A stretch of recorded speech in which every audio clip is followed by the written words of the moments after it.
गई इंद्रिये सुखाये, जोगे वेदे कसाय नाणेय, संयम दंसन लेसा, भविया सम्मत सन्नी आहारे, गुणजीवा पज्जती, पाणा सन्नाय मग्गणा ओय, उव ओगो वियकमसो, विसंतु परुवणा भणिया, झाणाविय पच्चाविय, जाय कुलकोडी संजू आसव्वे, गहनादिचेण भणिया, कमेन 24 ठाणानी.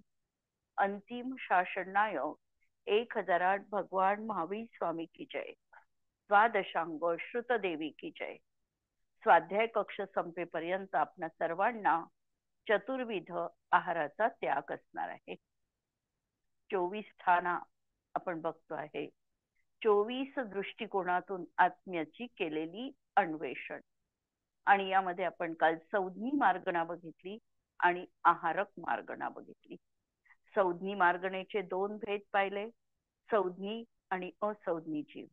आणि त्यामध्ये एक शब्द आलेला होता की जी व्यक्ती नो इंद्रियावरण कर्म आणि वीर्यांतराय कर्माचा क्षयोक्षम असताना जो जीव शिक्षा, क्रिया, उपदेश आणि आलाप याला ग्रहण करू शकतो त्याला संज्ञी म्हणतात. प्रत्येकाचे अर्थ जर आपण बघितले तर शिक्षा, हित अहिताचा निर्णय होणे याला शिक्षा म्हटली जाते. नंतर बुद्धिपूर्वक जे हातपाय हलविणं आदी ज्या काही हलनचलनादी क्रिया आहे याला क्रिया म्हटल्या जातात. संकेताने किंवा वचनाच्या द्वारे सांगितल्या गेलेले जे कर्तव्य असतं याला उपदेश म्हटल्या जातो. आणि छंद, श्लोक, स्तोत्र आदींचं जे पाठांतर आहे याला आलाप म्हटल्या जातो. म्हणजे अशा तऱ्हेने द्रव्येंद्रियाच्या अवलंबनाने भाव मनाच्या माध्यमातून, द्रव्य मनाच्या अवलंबनाने आणि भाव मनाच्या माध्यमातून या ज्या काही क्रिया संपन्न होतात तो जीव संज्ञी आहे. आणि ज्याला मन नाही, द्रव्य मन नाही, त्याला भाव मन पण नाही, तो जीव ह्या क्रिया ग्रहण करू शकत नाही, त्याला असंज्ञी म्हटल्या जाते. आहारक मार्गणेमध्ये आपण बघितलेलं होतं की नो कर्माहार हा सर्व संसारी जीवांना असणारच आहे, काही अपवाद वगळता. पहिला अपवाद सांगितला, जो रुजुगतीने जाणारा जीव आहे मरणानंतर तो आहारकच बनतो, तो अनाहारक बनत नाही. तो नो कर्म ग्रहण तिथेही करतोच आहे. फक्त जर आमची मोडे सहित गती असेल, ती एक तर पाणीमुक्ता गती असेल, लांगलिका गती असेल किंवा गोमूत्रिका गती असेल, तर हा जीव अनुक्रमाने 1, 2 आणि 3 समयपर्यंत अनाहारक राहू शकतो. 3 समयापेक्षा कोणताही जीव संसार अवस्थेत अनाहारक असू शकत नाही. समुद्घाताच्या वेळी देखील हीच क्रिया 3 समयाची अनाहारकपणाची तिथे संभवनीय आहे. आणि बाकीच्या वेळी मात्र हा जीव नो कर्माचं ग्रहण सतत करत आहे. शरीराचे परमाणू येत आहे आणि जुने निघून चाललेले आहे. ही प्रक्रिया सातत्याने सगळ्या संसारी जीवांच्या जीवनामध्ये होणारच असते. एवढं बघितल्यानंतर यावर जर कुणाला काही प्रश्न असेल तर विचारू शकता मागच्या प्रकरणावर. अन्यथा पुढे गुणस्थानाचं प्रकरण आपल्याला बघायचं आहे.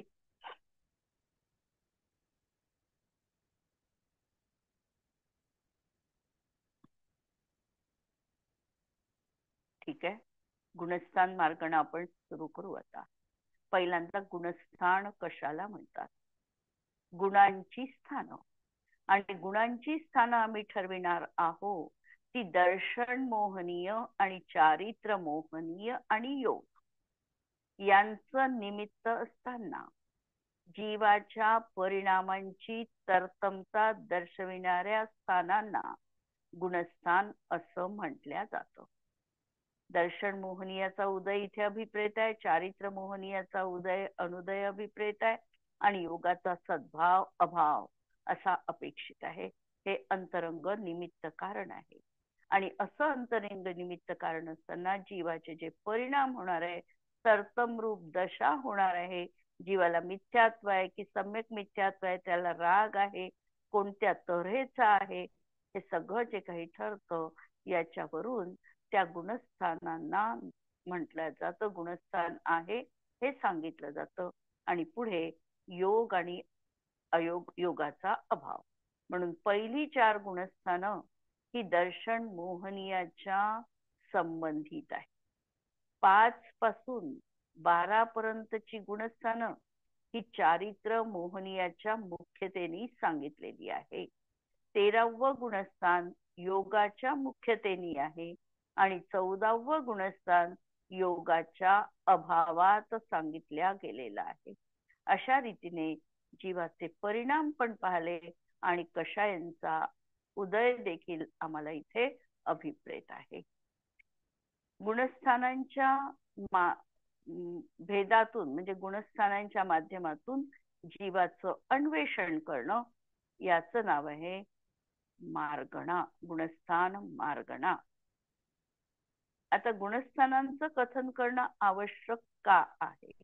प्रश्न की जीव कोणत्या स्थितीत आहे, कुठे असताना जीवाला कशा प्रकारचा कर्मबंध आहे, कुठून आश्रव तो कधीपासून करतो आहे, आश्रवाची कोणकोणती कारण आहे, संवर त्याच्या जीवनामध्ये कुठे सुरू होणार आहे, त्याचे बुद्धिपूर्वक कशाय कसे आहे, त्याला मुनी कधी म्हणायचं, तो श्रावक खऱ्या अर्थाने कधी असणार आहे, अर्हंत अवस्था म्हणजे कोणतं गुणस्थान आहे, या सगळ्यांचं परिज्ञान करण्यासाठी आम्हाला गुणस्थानांचं कथन करणं अत्यंत महत्वाचं आहे.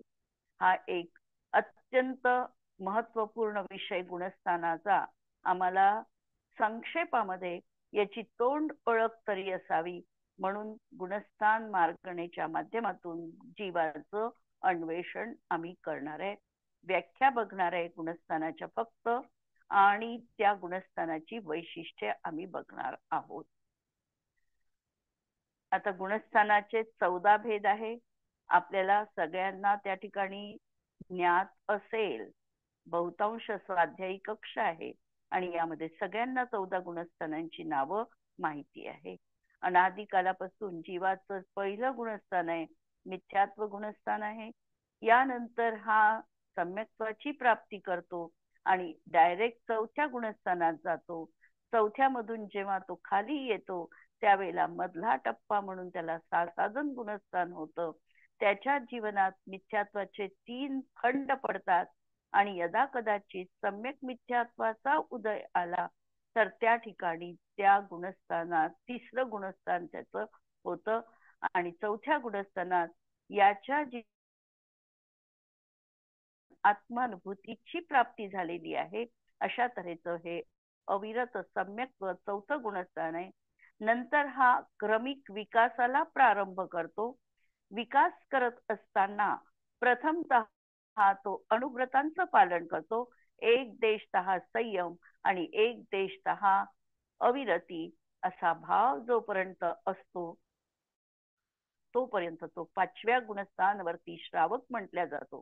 जेव्हा पूर्णपणे 5 पापांचा त्याग केला जातो 13 प्रकारच्या चारित्र्याचा तो अंगीकार करतो तेव्हा त्याचं पहिल्यांदा 7वं गुणस्थान होतं मुनिपदाचं. आणि या 7व्या गुणस्थानात अंतर्मुहूर्तापेक्षा स्थिर राहू शकत नाही आणि म्हणून थोडेफार विकल्प त्याच्या जीवनात येतात. भेदाची भूमिका येते तेव्हा त्याचं 6वं गुणस्थान प्रमत्त विरत हे असतं. आणि त्यानंतर पुढे मात्र हा चारित्र प्राप्तीचा उद्यम करतो आणि त्याची गुणस्थानं पुढे 7चा उत्तरार्ध त्याला सातिशय अप्रमत्त म्हटलं जातं. तिथून त्या श्रेणी आरोहण करण्याची सुरुवात होते आणि ही गुणस्थानं उपशम श्रेणीसाठी आणि क्षपक श्रेणीसाठी तीच जरी असली तरी 11वं गुणस्थान उपशम श्रेणीचं अंतिम गुणस्थान आहे आणि क्षपक श्रेणीवाला मात्र 12व्यात जातो आणि पुढे तो 13व्यामध्ये अर्हंत पदाला प्राप्त करून 14व्या गुणस्थानालाही पार करून सिद्ध परमेष्ठी या पदाचा अधिकारी पडतो. अशा तऱ्हेने आमच्या विकासाची ही मार्ग आहे आणि या द्वारांमधून आम्हाला जावं लागतं. त्याच वेळेला आम्हाला आमच्या आत्मतत्वाची सिद्ध पदाची प्राप्ती संभवनीय आहे. अशी ही 14 गुणस्थानं याची रूपरेखा आपण बघितली. प्रत्येकाची व्याख्या आणि वैशिष्ट्य फक्त आपण या ठिकाणी शॉर्ट मध्ये बघणार आहोत. यामध्ये पहिलं गुणस्थान आहे मिथ्यात्व गुणस्थान. मिथ्यात्व गुणस्थानामध्ये मिथ्यात्व ही जी दर्शन मोहनीयाची प्रकृती आहे. कर्म मोहनीय कर्म आहे, याचे दोन भेद, दर्शन मोहनीय आणि चारित्र मोहनीय. यापैकी दर्शन मोहनीयाचे 3 भेद आहे, मिथ्यात्व, सम्यक मिथ्यात्व आणि सम्यक प्रकृती. पण अनादि मिथ्या दृष्टीला फक्त मिथ्यात्व जीवनात असतं, कारण ह्या 2 दर्शन मोहनीयाच्या प्रकृती या अबंध प्रकृती आहे. या बंध कधीही स्वतःचा याला बंध होत नाही, पण याची सत्ता मात्र नंतर निर्माण होते. म्हणून अनादि मिथ्या दृष्टीला जीवनात असतं आणि अनंतानुबंधी ही पण द्विघातकी प्रकृती असल्यामुळे मिथ्यात्व आणि अनंतानुबंधी अशा प्रकारच्या 5 प्रकृतींचा अनुदय असताना मिथ्यात्व पाहायचं आहे. त्याच्यामुळे मिथ्यात्वाचा या दर्शन मोहनीयाचा उदय असताना जीवाचा जो अतत्व श्रद्धांरूप परिणाम होतो त्याला मिथ्यात्व गुणस्थान म्हटल्या आहे. या मिथ्यात्व गुणस्थानामध्ये या जीवाला 7 तत्वांची प्रतीती असत नाही. खऱ्या देवगुरु शास्त्राची समीचीन ओळख असत नाही किंवा निज आत्मतत्वाचं स्वरूप कसं आहे हे प्रतीतीयुक्त तो जाणू शकत नाही. असं हे पहिलं मिथ्यात्व गुणस्थान. विशेषतः या गुणस्थानातल्या जीवांना बहिरात्मा असं देखील म्हटल्या जातं. प्रश्न आहे, छडालाकारांनी बहिरात्म्याची व्याख्या सांगताना कोणता छंद वापरलेला आहे? पंडित दौलतरामजींनी छडालामध्ये बहिरात्म्यासाठी कोणते शब्द प्रयोग वापरलेले आहे?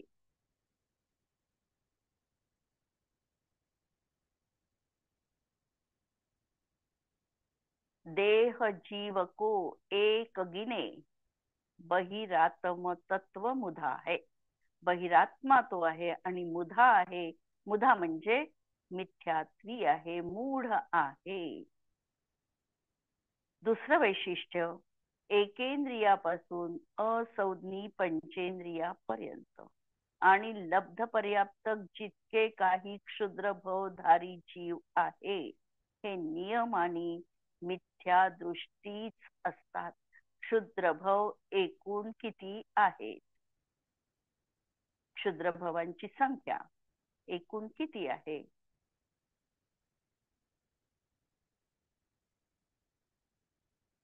तर हे क्षुद्रभव एक अंतर्मुहूर्तात जर लगातार झाले तर 66,336 एवढे क्षुद्रभव असू शकतात. यामध्ये एकेंद्रिय जीवाचे, द्विनेंद्रिय, तीनेंद्रिय, चतुरेंद्रिय आणि पंचेंद्रिय या सगळ्यांचे मिळून ही संख्या झालेली आहे. हे क्षुद्रभवधारी लब्ध पर्याप्त जीव असतात आणि हे नियमाने मिथ्या दृष्टीच असतात. तिसरं वैशिष्ट्य, मिथ्या दृष्टी मनुष्य गर्भापासून 8 वर्ष प्लस अंतर्मुहूर्त एवढ्या काळानंतर मिथ्यात्व नष्ट करू शकतो. तेवढा काळ लोटल्यावर मिथ्यात्व त्याला नष्ट करता येतं. तोपर्यंत तो मिथ्यात्वच असतो. म्हणजे कर्मभूमीमध्ये पंचम काळामध्ये ज्या जीवाचा जन्म होईल तो जन्मतः आज पंचम काळात नियमाने मिथ्यात्व घेऊनच जन्माला येतो. चतुर्थ काळामध्ये मात्र सम्यक्त्व घेऊनही जीव जन्माला येऊ शकतात.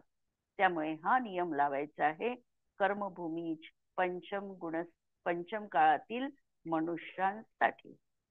नंतरचं वैशिष्ट्य, अनादी कालापासून प्रत्येक जीव हा मिथ्यात्व सहितच असतो. या मिथ्यात्व गुणस्थानाचा जघन्य काळ अंतर्मुहूर्त, म्हणजे एकदा त्याला सम्यक्त्व झालं, परत मिथ्यात्वात आला आणि परत तो सम्यक्त्वाची प्राप्ती करेल, अशा दृष्टीतून हा जघन्य काळ काढलेला आहे. हा जघन्य काळ अंतर्मुहूर्त आणि उत्कृष्ट काळ जर पाहिला तर अनादी अनंत आहे. परकर्तृत्व, परभोक्तृत्व, अहंकार आणि ममकार या गोष्टी या गुणस्थानात आम्हाला दिसून येतात. शुद्ध आत्मतत्वाची प्रतीती इथे नसते. मिथ्यात्व गुणस्थानात मरणारा जीव हा चारही गतीमध्ये जन्म घेऊ शकतो, परंतु देव पर्यायी मध्ये तर तो जाईल तर नवग्रैवेकाच्या वर तो मिथ्यात्वी जन्म घेऊ शकत नाही. एवढी विशेषता. आणखी काही विशेषता आहे की मिथ्यात्व सहित जीव असेल तर त्याला काही गोष्टींची जीवनात प्राप्ती होतच नाही. अशा कोणत्या गोष्टी आहे की जे मिथ्यात्व असेल जीवनात तर या पदांची किंवा या गोष्टींची त्यांना प्राप्ती होत नाही? सांगू शकाल?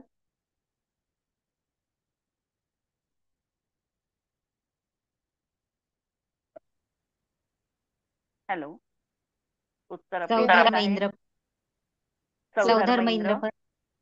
अजून नंतर म्हणजे नवग्रैवेकाच्या वर तो जाऊ शकत नाही, म्हणजे वरचे पाचानुत्तर, पाचानुदिश किंवा सर्वार्थ सिद्धीपर्यंत तो तिथे जन्म घेऊ शकत नाही.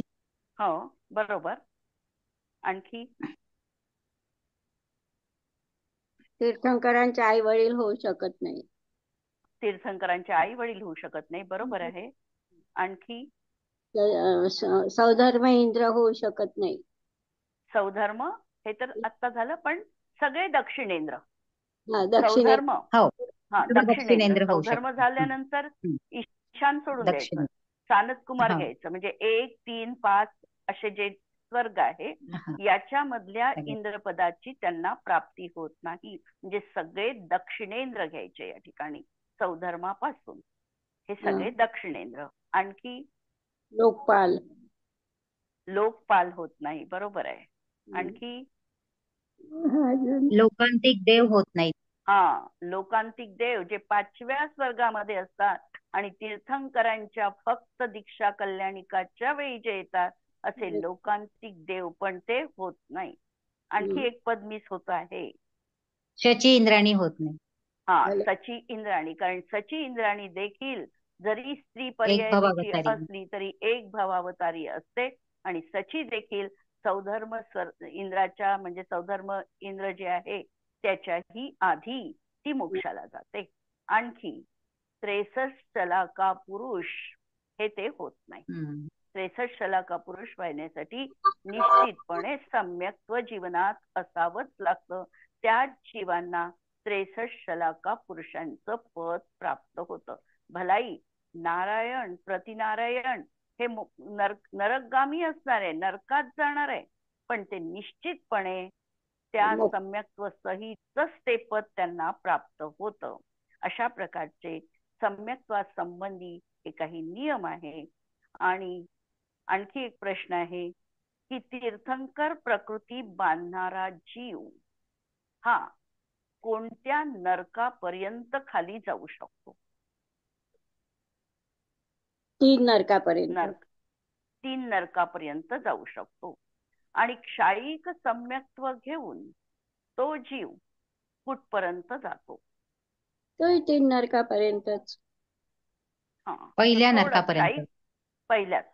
क्षायिक सम्यक्त्ववाला जीव फक्त पहिल्या नरकामध्येच जातो. प्रथम नरक बिन षटभू ज्योतिष वान भवन षंड नारी स्थावर विकल त्रयमे पशुमय नाही उपजत सम्यक धारी. हे लक्षात ठेवायचं आहे की पहिल्या नरकात तो जाऊ शकतो, पुढे मात्र तो जाऊ शकत नाही. तीर्थंकर प्रकृती ज्याने बांधलेली आहे तो जीव मात्र तिसऱ्या नरकापर्यंत जातो, परंतु त्याला सम्यक्त्व सोडून इथे म्हणजे विग्रह गतीत त्याचं सम्यक्त्व राहत नाही. तो क्षयोपक्षमिक सम्यक्त्वी देखील राहत नाही. मिथ्यात्व अवस्थेत त्याचं मरण होतं आणि नंतर तो तिसऱ्या पृथ्वीपर्यंत तो जाऊ शकतो. तिथे पोचल्यानंतर तो परत 3 मुहूर्तांमध्ये सम्यक्त्वाची प्राप्ती करतो आणि नंतर त्याला त्या ठिकाणी क्षयोपक्षमिक सम्यक्त्वाची प्राप्ती होते. तर अशा प्रकारचा तीर्थंकर प्रकृतीच्या बाबतीत हा अपवाद बघायचा. पहिलं गुणस्थान आपण पाहिलेलं आहे. आता दुसरं सासाधन गुणस्थान. सासाधन गुणस्थानाची आपण सम्यक्त्वामध्ये देखील व्याख्या बघितली.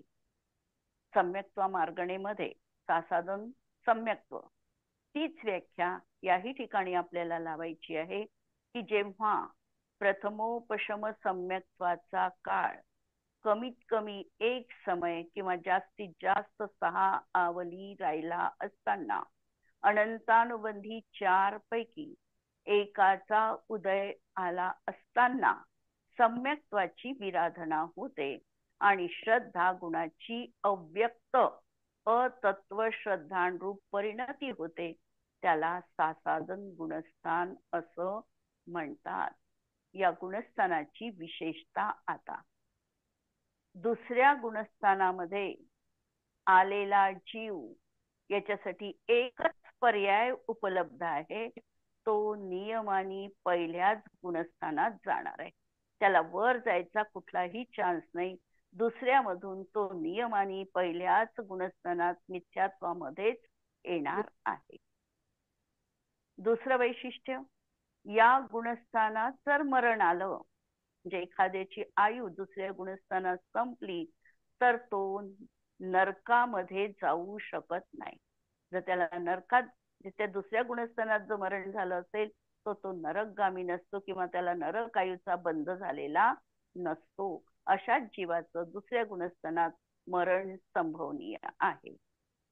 तिसरं वैशिष्ट्य, तीर्थंकर आणि आहारक द्विक. आहारक द्विक म्हणजे आहारक शरीर आणि आहारक अंगोपांग. काही शॉर्ट संज्ञा गोमटसार मध्ये वापरलेले आहे. त्याच्यामध्ये आहारक द्विक अशी सत्ता असणारा जीव या दुसऱ्या गुणस्थानात जात नाही. ज्याच्या सत्तेत या 3 प्रकृती आहे, तीर्थंकर असेल किंवा आहारक द्विक असेल तर तो या गुणस्थानात जात नाही. या गुणस्थानाचा जघन्य काळ 1 समय आणि उत्कृष्ट काळ 6 आवली आहे.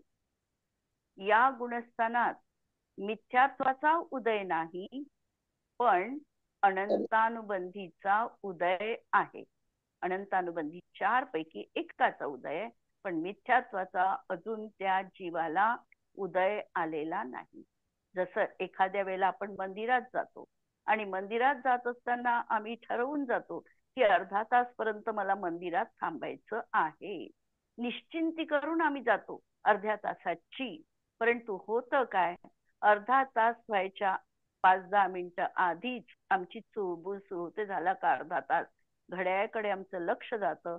तर अशा प्रकारे हे जे विचलित असं मन झालेलं आहे आमचं, असं हे गुणस्थान अनंतानुबंधीच्या उदयात दुसरं सासाधन गुणस्थान जीवात होतं. अंतरायामचा मोठा होता प्रथमोपशम सम्यक्त्वाचा. अजून त्यांनी आत्मानुभव घेतला असता तर त्याला 6 आवली अजूनही मिळाले असते.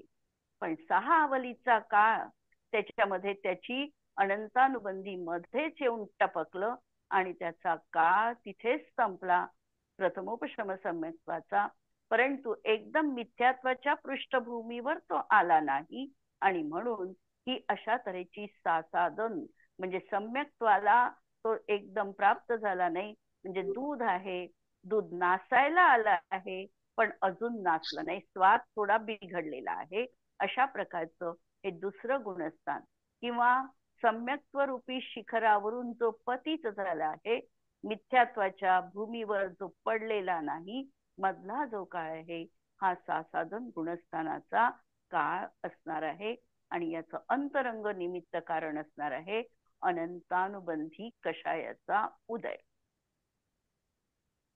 या गुणस्थानामध्ये जीवाला 16 प्रकारे कर्म तो बांधत नाही. म्हणजे 16 प्रकारच्या कर्माचा बंध या दुसऱ्या गुणस्थानात त्याला होत नाही. कर्मकांडमध्ये 16 प्रकृतींची नावं दिलेली आहेत. काही प्रकृती आपण लक्षात घेऊ शकतो की तो आता नरकायू बांधत नाही, नरक गत्यानुपूर्वी बांधत नाही, नरक गती बांधत नाही, हुंडक संस्थान बांधत नाही, असंप्राप्त स्पृस्पाटिका संवहन बांधत नाही, किंवा एकेंद्रिय आदी जाती बांधत नाही, किंवा आता तो मिथ्यात्वाचा देखील बंध करत नाही. म्हणजे दुसऱ्या गुणस्थानात त्याला मिथ्यात्वाचा बंध होत नाही. अशा प्रकारे अनेक अशुभ प्रकृतीपासून हा जीव या ठिकाणी वाचलेला आहे, दूर राहिलेला आहे. याला कर्मकांडच्या भाषेमध्ये म्हटलं जातं की पहिल्या गुणस्थानामध्ये 16 प्रकृतींची तो बंध विच्छुत्ती करतो. याचा अर्थ लावताना पहिल्याच 16 प्रकृती तो बांधतो, पण दुसऱ्यापासून मात्र बांधत नाही. अशा प्रकारचा हा भाव. म्हणून दुसऱ्या गुणस्थानात 16 प्रकृती तो बांधत नाही कर्माच्या, हे लक्षात घ्यायचं. नंतरचं वैशिष्ट्य, या गुणस्थानात जीवाची संख्या ही जास्तीत जास्त पल्ल्याच्या असंख्यात भाग प्रमाणे. आता ही संख्या आपण कर्मकांडमध्ये दिलेली आहे, ती आपण तिथून तशाच्या तशी पाहिली. नंतर हा या गुणस्थानातील जीव निश्चितपणे आता भव्य असणार आहे. इथून तो अभव्य पुढे कोणत्याही गुणस्थानात तो अभव्य नाही, कारण त्याला सम्यक्त्वाची प्राप्ती होऊन चुकलेली आहे आणि तो अर्धपुद्गल परावर्तन कालामध्ये निश्चितपणे मोक्षाला जाणारच आहे. आता प्रश्न, आम्ही अर्धपुद्गल परावर्तन काल हा शब्द नेहमी ऐकतो, या शब्दाचा नेमका अर्थ आम्हाला काय समजला? अर्धपुद्गल परावर्तन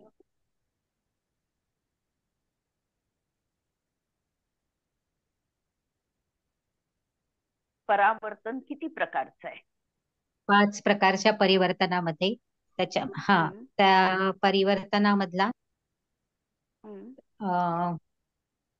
अर्धा काळ शेष.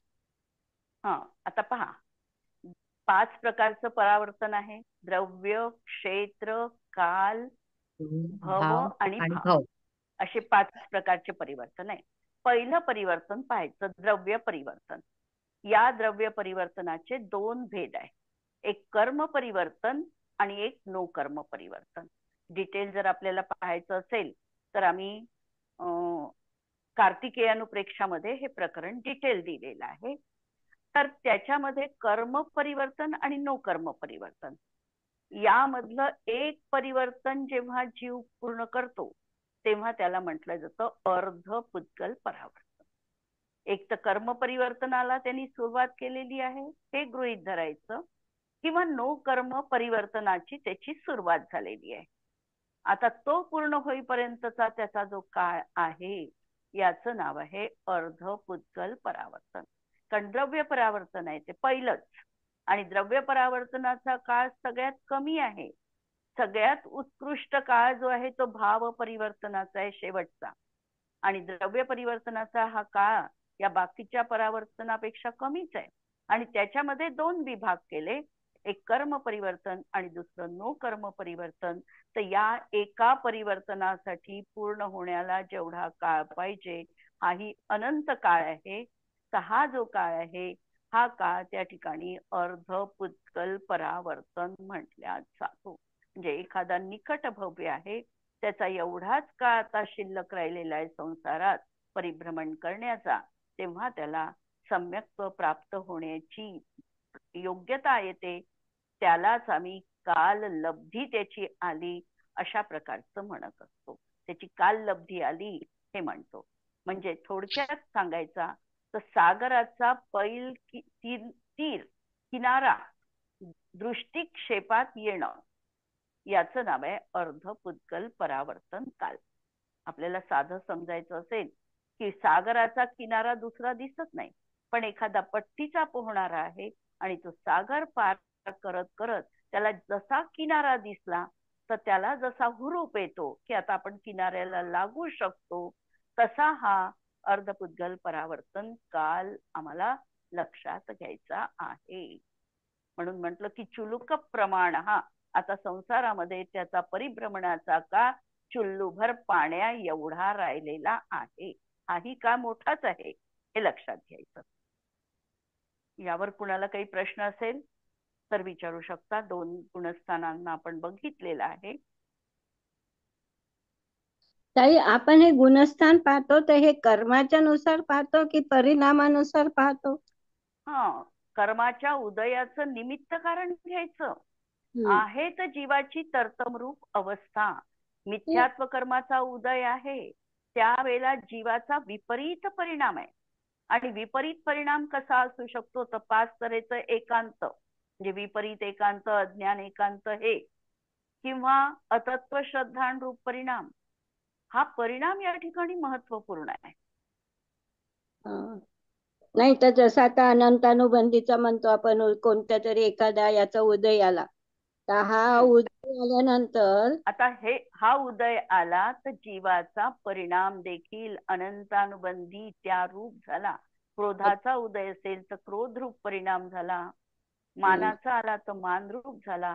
म्हणजे ते अंतरंग निमित्त कारण आम्हाला आमच्या भावांची तरतमता ही कर्माच्या सापेक्ष पाहायची आहे, कारण निरपेक्ष आम्ही पाहू शकत नाही. कशाचं तरी माध्यम घेऊन आम्हाला पाहावं लागेल. ताप आला तर आम्ही योग्य ताप किती ते थर्मामीटरच सांगेल. म्हणून हे असं थर्मामीटर आम्हाला वापरायचं आहे कषायांच्या उदयाचं किंवा उपशमाचं किंवा अनुदयाचं. ठीक आहे. दुसऱ्या गुणस्थानामध्ये अतत्व श्रद्धानुरूप परिणाम आहे, पण तिथे मुख्यत्वाचा तर उदय अजून नाही आहे. तर मग अतत्व नाही आहे ना. श्रद्धानुरूप परिणाम म्हणूनच अव्यक्त परिणाम म्हटला. तो व्यक्त नाही आहे, अव्यक्त परिणाम म्हटला. पण आत्म्याचा अनुभव घेण्यासाठी जी स्थिरता त्याला गरजेची होती ती अनंतानुबंधीच्या उदयानी राहिली नाही. आणि जर स्थिरता राहिली नाही तर तत्वांचा विचार किंवा प्रतीती पण करू शकत नाही. म्हणून त्या ठिकाणी अतत्व अव्यक्त परिणाम असं म्हटलेलं आहे. अच्छा. आणि दुसऱ्या गुणस्थानाला पारिणामिक गुणस्थान म्हणतात. हे विशेषतः दुसरं गुणस्थान पारिणामिक का?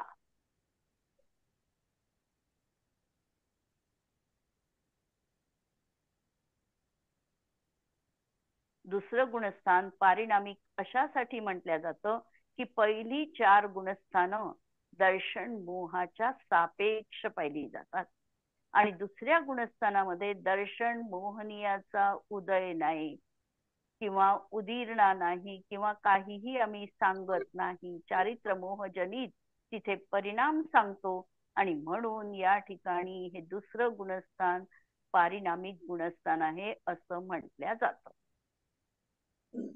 भाव तर सगळेच असणार आहे. प्रत्येकच गुणस्थानात भावाची विवक्षता लावावीच लागते. पण पहिल्या गुणस्थानात 2 भाव असतच नाही. पहिल्या गुणस्थानात 5 भावांपैकी 2 भाव जीवाला असतच नाही. कोणते 2 भाव?